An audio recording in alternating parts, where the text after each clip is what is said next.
Hello everyone, back this week for Virtualization. Start off with who am I? I am Trevor Yates. I am a cybersecurity major at DeVry University, and I have been in IT for just about 18 years. I figured it up a couple of months ago, and it was at 17 as of like April, and we're still working on it. So everything cybersecurity, network infrastructure, anything like that interests me.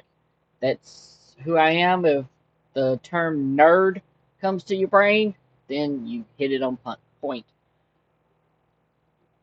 Virtualization. Virtualization simply is the taking of hardware and converting it into a virtual piece. Let's say you took the server that's sitting in the side of your office and converted four servers into one, but still logically they still function as four different servers. One piece of hardware. But one piece of hardware. And the simple term or definition, a simple definition term with Microsoft is each virtual machine or each server can act independently and run different operating systems or have different functions while still sharing the same physical resources, the same network cards, the same memory, the same hardware, the same hard drives. There's some security benefits to it. There's some security downfalls to it. Financial benefits are through the roof. Financial costs are also through the roof. But we'll get to that in just a second. Virtualization. I pretty much covered it just a second ago. Taking of hardware, virtualizing it into a virtual appliance or a software appliance. You now have a software application that is functioning as if it was a piece of physical hardware. Is your data secure? With any type of cybersecurity, virtualization, anything like that, security is at the forefront. It doesn't matter if you're in the gas industry with pipelines these days, ransomware attacks, everything is going on. Security is being hammered. It's there's not a big enough sledgehammer that's I really need one on waffle bats right now. That's out there. A lot of people don't understand that if it's on site, where it used to be on site and you had to have physical presence to it, you had to have be within Wi-Fi distance, you had to, have some type of access to it. Well, now things are cloud based, and with the correct configuration and the correct setup, they can be even more secure in the cloud and off site than they can be on site. And one of the advantages to that is data redundancy. You can have a copy of your data locally and a copy of your data in the cloud, or you can just have one simply in the cloud. And remote accessibility. Now you have users working from home with COVID, the CEOs that's traveling, the board of directors traveling, your executives traveling.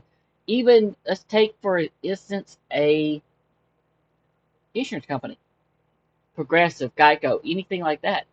They're out, they're traveling, they have their Wi-Fi hotspots, they have their internet connections.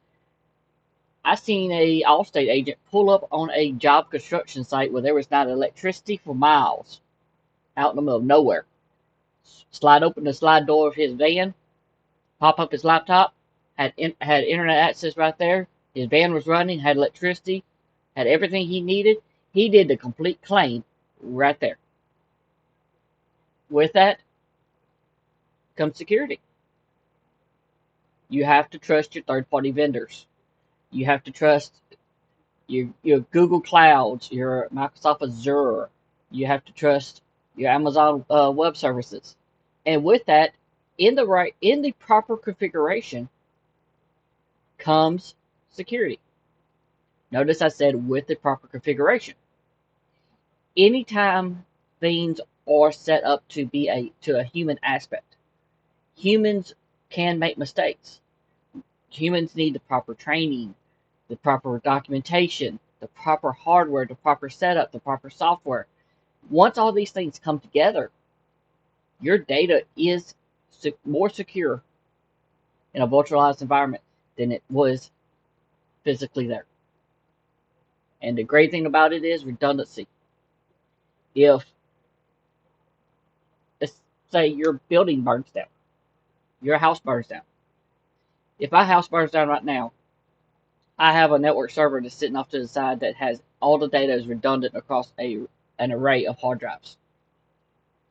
But I also have a copy of certain data that goes out on the cloud, and it goes out on the cloud every 15 minutes.